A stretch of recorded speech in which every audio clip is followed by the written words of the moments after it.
In Lamentations of the Flame Princess, clerics can cast any spell on their level spell list. Let's get to know those spells that are available at first level.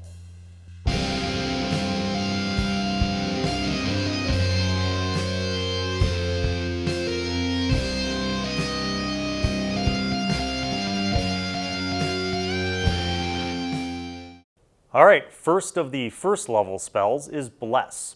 Now in Lamentations of the Flame Princess, this works a little bit differently, mechanically, than some of the other fantasy role-playing games that you might be familiar with. Bless is a cleric level 1 spell with an instantaneous duration and a range of touch. This spell bestows the favor of the cleric's deity upon the subject. That subject receives a number of hit points, 1d6 plus the caster's level, to allocate to any future die rolls. To hit, saving throws, skill checks, surprise checks, whatever the subject desires, except damage rolls. The subject trades the points on a one-for-one basis and can adjust the roll by that many points however he sees fit. The number of points to be used on a roll must be declared before the roll is made. All unused points are lost at dawn the following day. No rolls relating to damage or anything concerning the use of magic use can be modified by Bless. Elves and other intrinsically magical creatures cannot benefit from Bless. So I feel like compared to something like D&D 5e, this version of Bless gives you a little bit more flexibility. In a way, it's almost like a guidance spell, but maybe with a little more power or flexibility since it can impact other things like saving throws. Next up is Command, another first level spell with a duration of 1 round and a range of 10 feet. When a cleric casts this spell, he can give the subject a single word command, which it obeys to the best of its ability. The single word must make sense as a single command, such as approach, drop, fall, flee, halt, surrender, sleep. Although a target could be instructed to die, this will only make the target collapse into a comatose state for a single round. Note that the caster must be able to speak the language of the target. Any intended target that has more than 5 levels or hit dice, or an intelligence of over 12 is entitled to a saving throw versus magic. This spell is ineffective against undead. Pretty similar to traditional D&D versions. The one-word command, if you're creative, could be very handy. And I think of examples like, where they mention the target being instructed to die. When you think about it, it would be kind of dumb to instruct a target to die knowing that that target would only fall into a comatose state for 1 round. Versus flee, or sleep, or surrender. Up next is Cure Light Wounds, a handy spell to have, level 1, duration instantaneous, and range touch. By the power of the cleric's faith, this spell restores 1d6 hit points to 1 damaged character, plus a number of points equal to the level of the caster. For example, if the caster is 5th level, the spell restores 1d6 plus 5 hit points. The spell can also be used to remove 1 temporary negative condition instead of restoring lost hit points.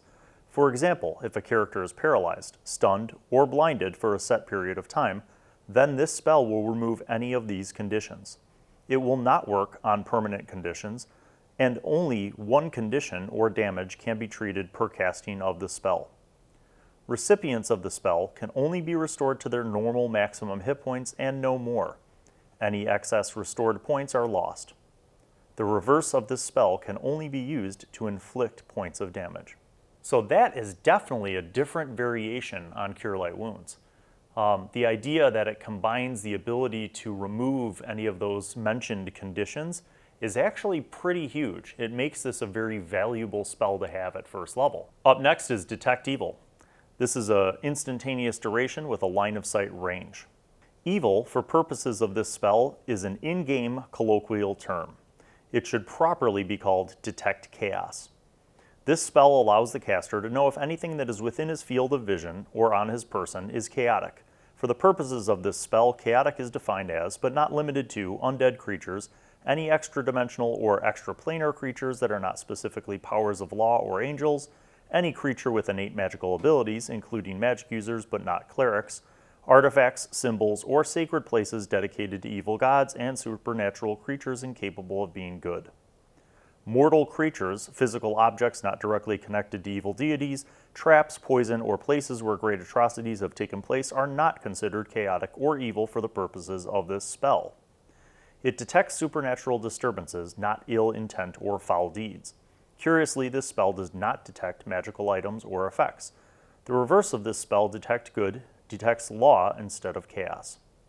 I'm not certain how I feel about this. Off the top of my head, I can't see this as being a particularly useful spell. At least not one that I would waste a slot on at lower levels, unless I knew I was going somewhere where there could be these things, and knowing about them would help me survive. Up next is Invisibility to Undead. This is a level 1 spell with a duration of 1 turn per level and a range of touch. Now it's important to note the time system in Lamentations is a bit different. In Lamentations, a turn is 10 minutes, so it does last a pretty long time. The subject of this spell becomes completely unnoticed by undead creatures for the duration of the spell.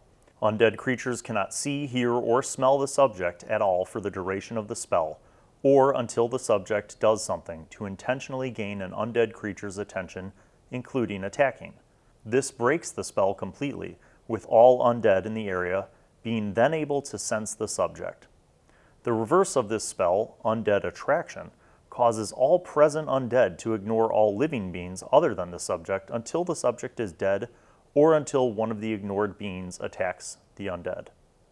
So I have to be honest, when I originally read this spell, I thought it was kind of useless. It's so focused and so specific that it doesn't seem like something that an adventurer would prep unless they knew they were going into a place where there was an almost certain encounter with undead, right? Like if you knew you were going in an adventure to the ruined blah, blah, blah, and there was an ancient temple with burial mounds or a cemetery or something like that, and you had an inkling that perhaps you'd be dealing with undead, I don't know that I would prep this spell. With that said, if you knew you were going into one of those scenarios and you were able to use this spell defensively, it could allow you to basically pass without trace through a mob of undead, which is pretty cool. But I didn't really understand the full capacity of this spell's true maliciousness until I read and further thought about the reverse of the spell, Undead Attraction. Let's review that one more time. Undead Attraction causes all present undead to ignore all living beings other than the subject until the subject is dead, or until one of the ignored beings attacks the undead. I started to think about this from the perspective of like an evil cleric, right? Like, what if you knew that there were going to be undead and you basically wanted to distract the undead, and there was somebody who you didn't like, and you cast Undead Attraction on your foe. Now your enemy has a swarm of undead attacking them while you and your group pass through. Kind of interesting. Kind of interesting. Now I also want to say this. What if you don't have an enemy who you want to cast Undead Attraction on? Then that spell's kind of wasted, right? Unless perhaps you carry around, I don't know, like a pet rat. You could use the pet rat, cast the spell on the pet rat, send the rat scurrying, and the undead chase after the rat, and then you and your party move through the area. So after thinking about how to use this and sharing some of those examples with you, I find myself considering that maybe invisibility to undead isn't as useless as I had originally thought. Next up is Protection from Evil. This is a first level spell that lasts 1 round per level, and it's a range of touch. Evil for purposes of this spell is an in-game colloquial term. It should be properly called Protection from Chaos. The subject of this spell becomes more resistant to chaotic creatures and effects. Any chaotic creature suffers a penalty to hit the subject in melee combat equal to the level of the caster, and the subject gets a +1 bonus per level of the caster to save against any attack or effect caused by a chaotic creature. Protection from evil also allows a saving throw against magic user spells and effects against the subject, which normally do not grant saves. Spells which deliver damage do half on a successful save. Other spells fail entirely on a successful save. But the subject must also save against the effects of the beneficial spells he wants to be cast on him. For purposes of this spell, chaotic creatures include undead creatures, monsters with any sort of magical ability or attack, any creature that is able to use magic, including magic users and elves, but not clerics, beings carrying magical items, potions and scrolls do not count, but wands and staves do, and any sort of supernatural creature incapable of acting beneficently. Beings and manifestations that have no real-world essence without the forces of chaos or magic, incorporeal undead, demons, extra-dimensional beings, elves, but not angels or other powers of law, are not able to physically touch those protected by this spell at all. The reverse of this spell, protection from good, instead grants protection against lawful creatures and cleric magic. Protection from evil could be handy, and I could definitely see it being a spell that a cleric would want to use and prepare. It's very versatile, and the fact that it grants saves when normally saves might not be able to happen makes it exceptionally valuable, I think. It's more than just like an AC buffer. It actually has a lot of other mechanical usefulness to it. Next up is Purify Food and Drink, level 1 spell, duration instantaneous, and range of 30 feet. Enough food and water for up to a dozen people is made pure, removing all spoilage and poisons. The reverse of this spell, Foul Food and Drink, contaminates food and water and will spoil holy water. I think that's a useful spell. I think especially if you're heroic and you're going around from place to place and maybe, you're helping the poor or the needy or the peasants who just got attacked by some horrible monsters, then the ability to purify their food and water is helpful. If their well was poisoned, you can, purify the water that they have in their well. Conversely, if you happen to be playing an evil party in this game, the ability to foul food and drink is kind of cool. And the additional component of being able to spoil holy water is supremely evil and dope. So next up is Remove Fear. It's a level 1 spell with a range of touch and a duration of See Below. What will we see below? This spell instills courage in the subject and potentially removes the effect of magic-induced fear by allowing the target a saving throw versus magic to attempt to remove the effects. The subject receives a saving throw bonus of +1 per level of the caster. The subject automatically succeeds in any morale checks for a number of rounds equal to the caster's level. There we go. That's what the duration impact is. Remove Fear counters and dispels Cause Fear. The reverse, Cause Fear, will cause a subject who is touched to run away hysterical at full running movement for a number of rounds equal to the caster's level. Pretty cool spell, especially if you're keeping track of things like morale in your game. And I think in Lamentations of the Flame Princess, that's something that may be more important and more mechanically articulated than in some other recent fantasy role-playing games. So morale does have an impact on your crew if you're on a ship, or your hirelings and how loyal they're going to be to you. So the ability to kind of instill some courage in them is great. The ability to counter magical fear-based things is great. And then of course the opposite is pretty cool. The ability to cause fear is pretty awesome. Up next is Sanctuary. It's another level 1 spell. Its duration is 2 rounds per level, and the range is touch. This spell allows the subject to be attacked less often by foes. Any creature attempting to attack the subject must first make a saving throw versus magic, or else it is not permitted to make an attack. The attacker does not lose its turn. It can still attack another target, move, or do anything else it's normally allowed to do.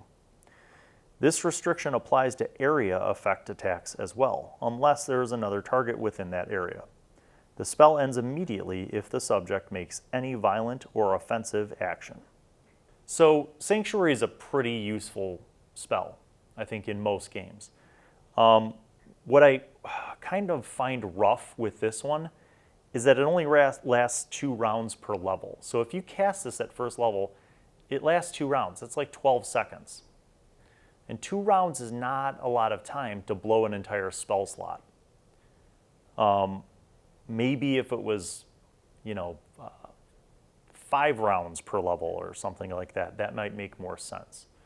But it's a tough buy-in for me that Sanctuary would be useful at first level just because the duration is so short. I could see it being cool at higher level, and I get it. I get the value in being able to repel attacks from everyone, basically, for even a short amount of time. But I think it would have more buy-in for me if it lasted longer. Last of the first level Cleric spells is Turn Undead. Now, before I even get into the meat and potatoes of this, Turn Undead has always been one of the greatest powers that a Cleric has. In my mind, I can even think back to like 1st edition AD&D and every other edition thereafter. Turn Undead's always kind of like that classic ability of the holy person to be able to like vanquish the skeletons or the zombies or to repel the vampires. And the higher level you are, the more powerful your ability to turn the undead. With that context, my own personal context in mind, let's take a closer look at Turn Undead in Lamentations. Duration is 1d4 plus 2 turns. Oh, 1d4 plus 2 turns. That's a long time, because a turn is 10 minutes. Range of 120 feet. All right, good so far. One true measure of divine power is the command over life and death. In particular, power over the walking dead. They are abominations, a crime against creation. One of a cleric's first duties is to ensure that the dead shall dead remain. And so they have the power to first ward against and later outright destroy these creations. When the spell is cast, the cleric's player rolls 2d6. The referee will then reference the result on the Turn Undead table on the previous page. If the roll is less than the listed number, then the undead are seemingly unaffected. If the roll is greater than or equal to the listed number, then undead totaling no more than 1d6 plus the level of the casting cleric in hit dice will flee to the best of their ability for the duration of the spell. Surplus hit dice are lost, so if the cleric is turning 4 creatures of 2 hit dice each, and the roll is a 7, then only 3 are turned. If there are undead of multiple hit dice values, only 1 roll is made, and the roll is applied to all types. Lower hit dice undead are always turned before greater hit dice undead. On this chart, a T signifies that no roll is necessary, the undead are automatically turned. A D signifies that the power of the cleric is so great that the undead are instantly destroyed, rather than turned. Alternately, a cleric can instead choose to command the undead, and in this case they become a cleric's loyal slaves until destroyed. Note that intelligent undead creatures are allowed a saving throw versus magic to avoid a D result. If successful, the creature is simply turned. A dash signifies that a cleric of that level cannot turn an undead creature of that many hit dice. An asterisk denotes that twice the usual number of undead are turned. If the turning was successful, and there are still unturned undead remaining, the cleric can roll to turn additional undead every round until he fails a turning roll or the spell ends. Regardless of the result, as long as the cleric is concentrated, neither movement nor fighting, nor other spellcasting allowed, and holding his holy symbol before him, undead creatures cannot approach within 10 feet of him, and if already within that distance, will back away. Attacking or approaching a turned undead creature will negate the effects of the spell and allow the creature to act freely. Okay, my thoughts. I think Turn Undead is without a doubt one of the most useful spells that I've read for first level clerics, other than Cure Light Wounds. And I think for sure, if you were in a campaign where you knew that you were going to be going to an area that may have undead, this would definitely be a spell that you would need to have prepped. One of the biggest selling points for me is the fact that the duration is so lengthy that it's 1d4 plus 2 turns. Say you rolled the maximum, that could be 6 turns, 60 minutes. That's a long time. That's an hour of just The power of Christ compels you, just turning the undead away. That's a good time, that's a good amount of time to hold down the fort, you know what I mean? And the fact that you can continuously just keep on, chastising the undead and sending them back is awesome, right? You get these opportunities. And the fact that it scales at higher level, so that, at the higher levels, the first time that you get a T is at Cleric level 4. So if you're dealing with a 1 hit dice undead, auto-turned. And then by 10th level, you're starting to auto-destroy some of those weaker ones. And that chart, it kind of follows what you think it would follow in terms of scaling up as you level. And I think, one thing's for sure, even at first level, it looks like you have a fair shot with your roll to determine what you're able to kind of do. And if you roll really well, you're going to have a greater impact, obviously.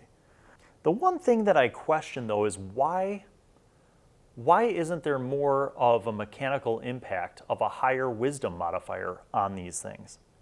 Like, I would think that maybe you could add your wisdom modifier to the roll. And why wouldn't you add your wisdom modifier to Cure Light Wounds and add your wisdom modifier? Like, somehow I feel like I'm either missing something or this game is missing something.